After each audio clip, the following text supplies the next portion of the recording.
Let us start today's lecture with question number 3 of exercise of miscellaneous exercise. ठीक है,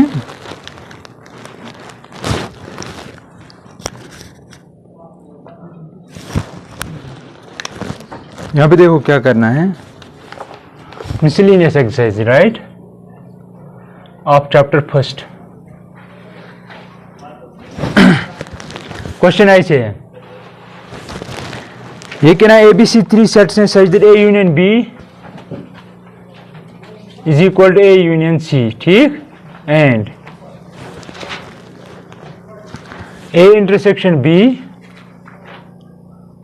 is equal to A intersection C. Show that B is C.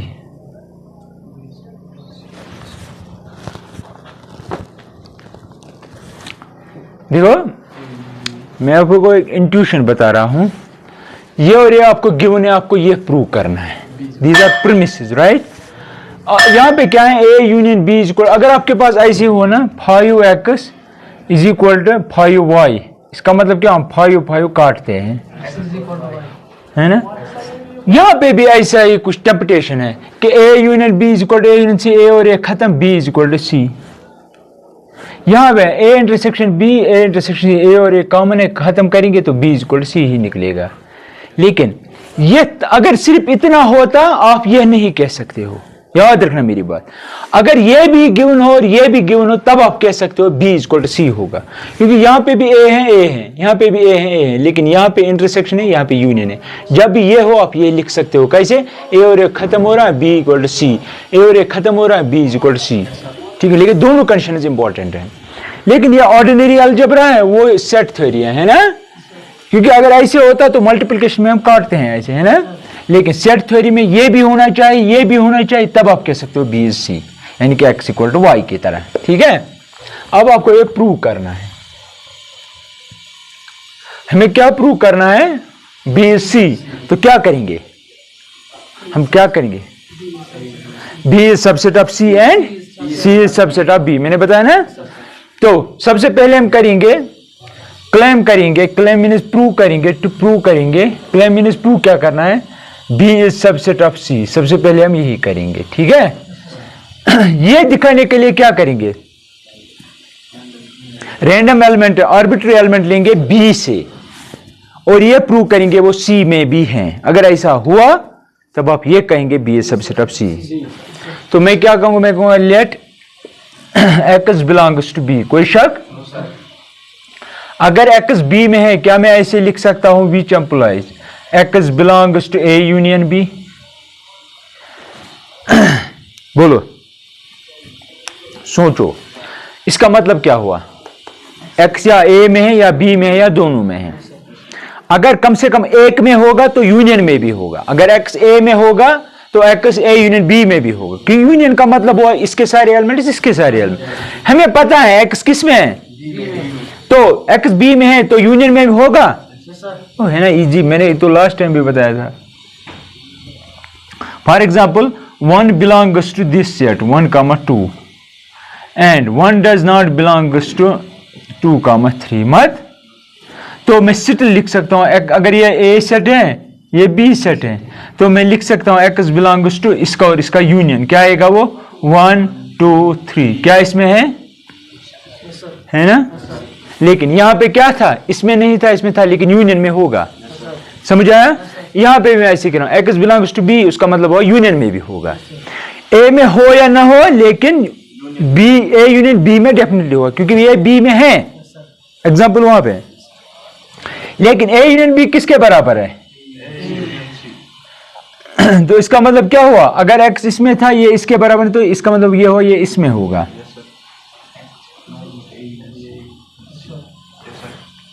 ठीक, इसका मतलब क्या हुआ, आपको सिर्फ एक बात पता है, लेकिन फाइनली निकला क्या, क्या आप में से कोई मुझे बता सकता है क्या x A में होगा कि C में होगा कि दोनों में होगा. यहां पे हमें पता था एक्स बी में है तो एक्स ए यूनियन बी में होगा, क्योंकि हमें पता है ना बी में है डेफिनेटली, क्योंकि हमने सपोज किया था ना। यहां पे क्या निकला, एक्स ए यूनियन सी में निकला। क्या बता सकते हो, क्या एक्स ए में है कि सी में है कि दोनों में है? कैसे कैसे?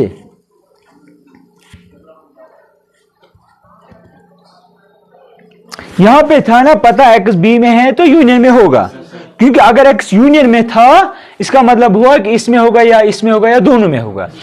लेकिन हमें यहां पे पता था कि एक्स बी में है, हमने किया था ना सपोज। यहां पे हमें पता है कि यूनियन में, लेकिन हमें यह पता नहीं है कि इसमें है कि इसमें है कि दोनों में है, मत पता है वो। तो दैट मीन्स यहां पे डाउट हो रहा है। ठीक, तो हम सबसे पहले एक केस लेंगे। मैं कहूंगा सपोज, क्योंकि इसका मतलब क्या हुआ, एक्स या इसमें होगा या इसमें होगा या दोनों में होगा। हमें जरूरत किसकी है? हमें जरूरत है ये प्रूव करने की B is subset of C. ठीक,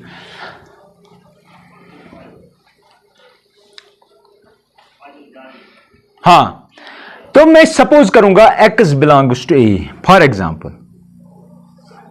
अब आप कहेंगे सर आपने क्यों लिखा ए में, मैंने लिखा सी। तो मैं आपसे ये कह रहा हूं कि अगर आप कहेंगे कि आपने क्यों लिखा ए में, आपने बी क्यों नहीं लिखा, मे भी आप में से कोई सोच, आप वो भी ले सकते हो, वो भी मैं दिखाऊंगा, मुझे याद दिलाना। अगर मैं कहूंगा सपोज, क्योंकि यूनियन में है या तो एक्स इसमें होगा या इसमें होगा या दोनों में होगा, मीनिंग ही है। तो मैं कह रहा हूं कि सपोज एक्स ए में है। अगर एक्स ए में है, क्या मैं ऐसे लिख सकता हूं यहां से x belongs to A intersection B? सोचना है आपको।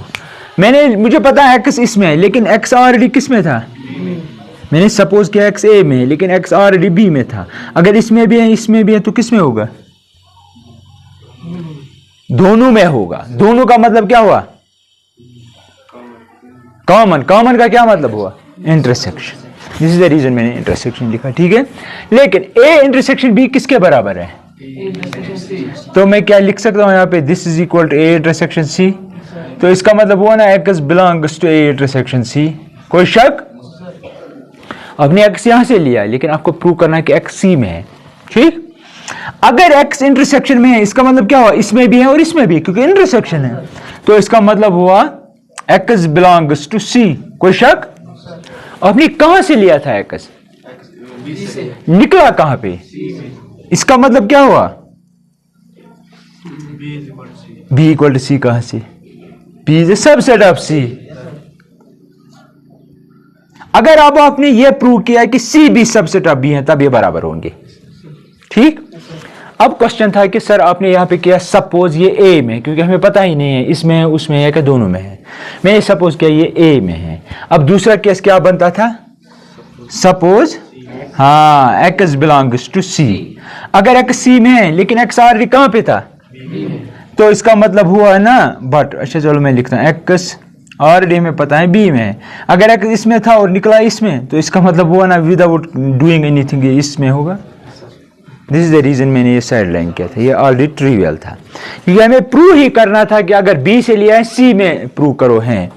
इसीलिए मैंने यहां पे जब लिखा ना एक्स बिलोंग्स टू दिस, मैंने लिया ये, मैंने ये नहीं लिया। समझ आया? तो दोनों केसेस में B is a subset of C. Similarly we can prove, हाँ we can prove that C is subset of B. कैसे? हम यहां से एलिमेंट लेंगे, प्रूव करेंगे वो इसमें है। कैसे करेंगे? बिल्कुल यही लाइन है, सेम लाइन है। तो आपने ये प्रूव किया। अब ये मैं कह रहा हूं कि आप सिमिलरली कर सकते हो। Call it first and this second, from first and second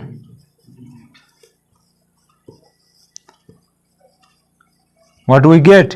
B is equal to C. समझ आया? Write down all this.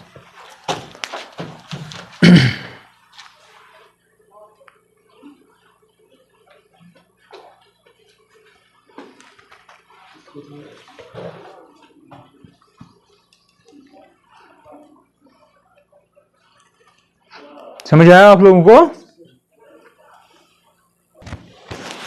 Question number 4 of miscellaneous. देखो ये क्या कह रहा है, show that the following are equivalent.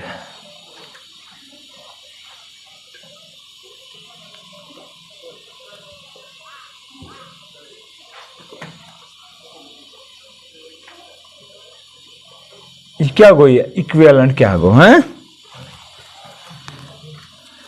Equivalent क्या गो गोडनिक पार्ट ए छु subset of B Doyam part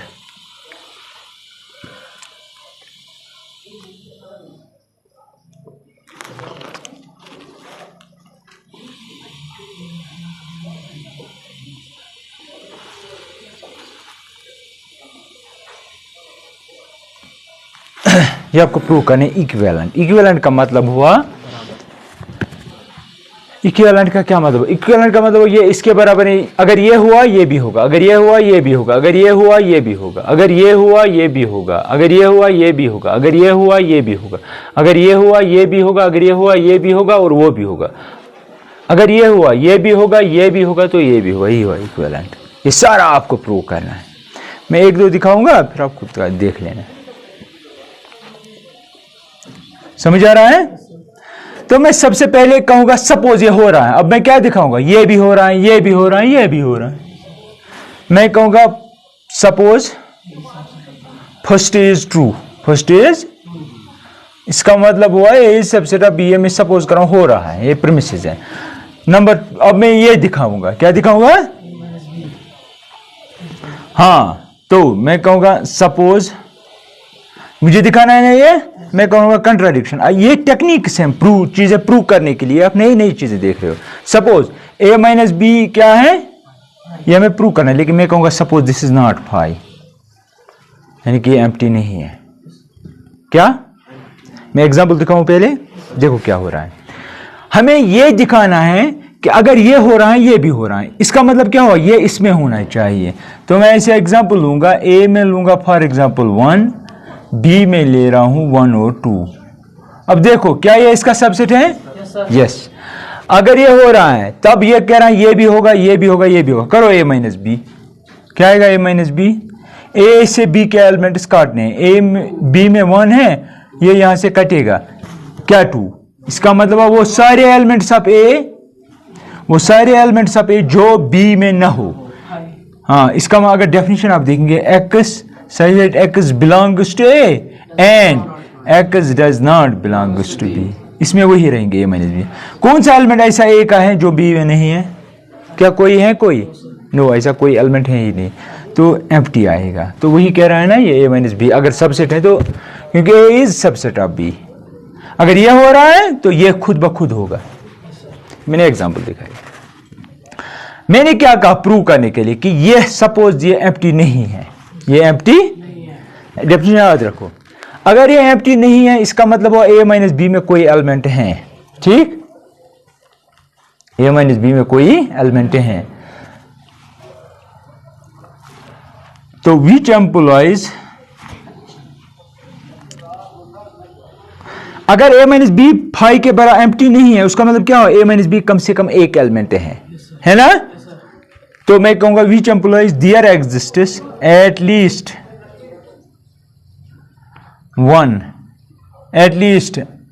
x such that x belongs to a minus b ठीक लेकिन a माइनस बी का मतलब क्या हुआ क्योंकि इसका मतलब हुआ क्योंकि ये यहां पे इसका सबसेट है तब ये होगा अगर मैं ये कहूं कि a में कोई एलिमेंट है a माइनस बी में कोई एलिमेंट है वो किस केस में होगा देखो मेरी बात मैं क्या कह रहा हूं अगर मैं a लेता हूं फॉर एग्जांपल 1 3 b में ले रहा हूं 2 and 1 करो a माइनस बी क्या आएगा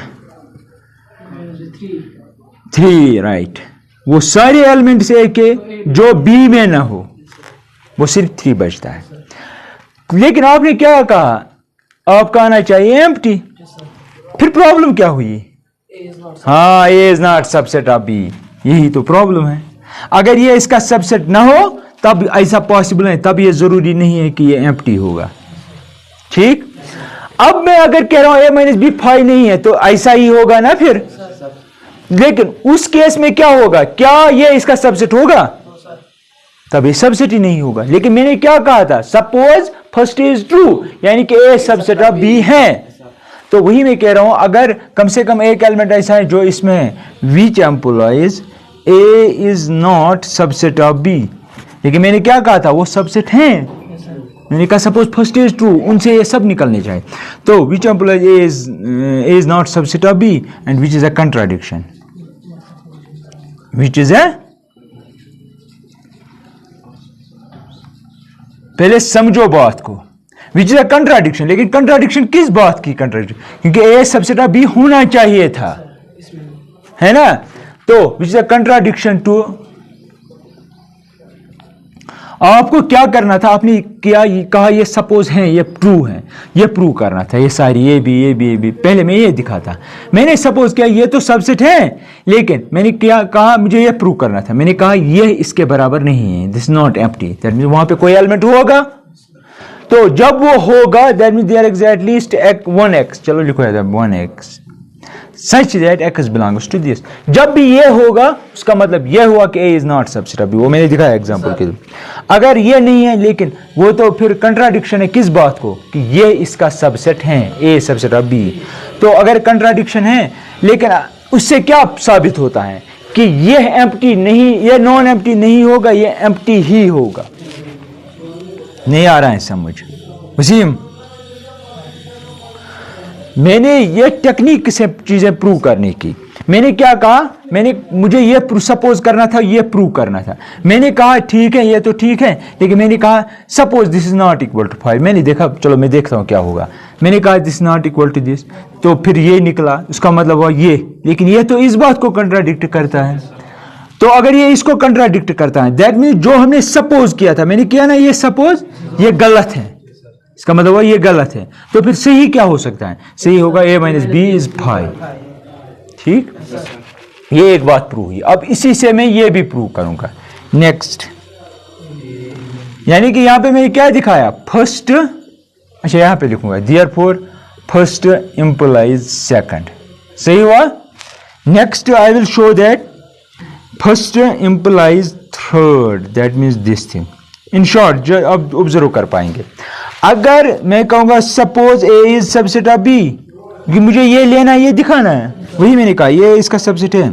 अगर ये सबसेट है, वेन डायग्राम की मदद से बताओ, अगर ये U है, ठीक, ये B A है, ये B है, A B में है ना, A यूनियन B क्या आएगा, B यूनियन B B आएगा।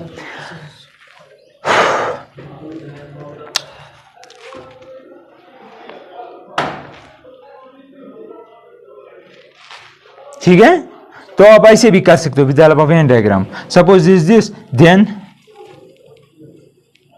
with the help of Venn diagram A union B is B। अब सिमिलरली नेक्स्ट करेंगे फर्स्ट इंप्लाइज फोर्थ। ए अगर ये है ना इसी में, फॉर एग्जांपल ये इसमें है, तो ए यूनियन बी क्या आएगा जरा बताओ, 1 और 2। लेकिन 1 और 2 क्या है, मैंने कहा वेन डायग्राम की मदद से अब देखा करो। फर्स्ट इंप्लाइज फोर्थ, तो मैं कहूंगा ये सपोज करूंगा, वो निकालूंगा, suppose A is subset of B. अगर ये इसके अंदर है तो कॉमन कितना आएगा, ए, दो में से जो छोटा है। तो therefore A intersection common is equal to जो छोटा है। ठीक है, करो ये सब जल्दी जल्दी। अब ऐसे भी कर सकते हो, टेक एन आर्बिट्री एलिमेंट।